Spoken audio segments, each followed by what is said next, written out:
ನಮಸ್ಕಾರ ಬಂಧುಗಳೇ, ನಮ್ಮ ಹೆಸರು ಸ್ವಾಮಿ ಅಂತೇಳಿ. ನಾವು ಅಲಂಸಟ್ಟಳ್ಳಿ ಗ್ರಾಮ ಪಂಚಾಯತಿ ಮಾಜಿ ಗ್ರಾಮ ಪಂಚಾಯತ್ ಸದಸ್ಯರು, ಆತ್ಮೂರು ಗ್ರಾಮ ಪಂಚಾಯತಿ. ಇವತ್ತು ಏನು KRS ಪಾರ್ಟಿ ಎಲ್ಲ ಪದಾಧಿಕಾರಿಗಳು ಈ ತೊರಶೆಟ್ಟಳ್ಳಿ ಮಹೇಶ್ ಅವರು ಕೊಟ್ಟಂತ ದೂರಿನ ಮೇರೆಗೆ ಪಂಚಾಯತಿ PDO ಅವರನ್ನ ಕೆಲವು ವಿಚಾರ ಸಂಬಂಧಪಟ್ಟಂಗೆ ಕೇಳುವ ವಿಚಾರವಾಗಿ ಪಂಚಾಯತಿಗೆ ಬಂದಿದ್ರು. ಆ ಸಂಬಂಧಪಟ್ಟಂಗೆ ಎಲ್ಲಾ ವಿಚಾರಗಳನ್ನ ಅರ್ಜಿ ಕೊಟ್ಟಂತ ಅರ್ಜಿಗಳನ್ನ ಮುಂದಿಟ್ಟುಕೊಂಡು ಎಲ್ಲಾ ವಿಚಾರಗಳನ್ನ ಕೇಳಿದಾಗ PDO ಅವರಿಂದ ಯಾವುದೇ ರೀತಿಯ ಉತ್ತರ ಬರಲಿಲ್ಲ. ಅವರು ತಡವರಿಸುವಂತ ಕೆಲಸ ಮಾಡಿದ್ರು. ನಾನೇ ತಪ್ಪು ಮಾಡಿದ್ದೇನೇನೋ ಅಂತ ಅವರಿಗೆ ಒಂದು ಭಯ ಹುಡ್ತು. ಮತ್ತೆ ನಾನು ಇವತ್ತು ಕೊಟ್ಟಿಲ್ಲ, ನಾಳೆ ಕೊಡ್ತೀನಿ ಉತ್ತರಗಳು ಅಂತೇಳಿ ಈಗಾಗಲೇ 6-7 ತಿಂಗಳಿಂದ ಕೊಟ್ಟಂತ ಅರ್ಜಿಗಳಿಗೆ ಯಾವುದೇ ರೀತಿಯ ಉತ್ತರ ಕೊಡದೆ PDO ಅವರು ಉದ್ದೇಶಪೂರ್ವಕವಾಗಿ ಅವರಿಗೆ ತೊಂದರೆ ಕೊಟ್ಟಿರ್ತಾರೆ.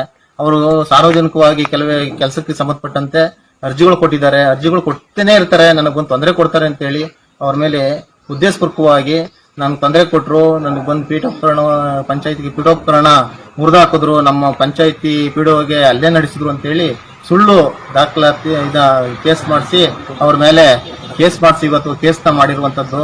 ಇವತ್ತು ಅವರು ಮಾಡಿರ್ತಾರೆ. ನಮ್ಮಂತವ್ರು ಕೆಲವೇ ಜನ ಬಂದು ಇಲ್ಲಿ ಪ್ರಶ್ನೆ ಮಾಡುವಂತದ್ದು ಇರ್ತದೆ.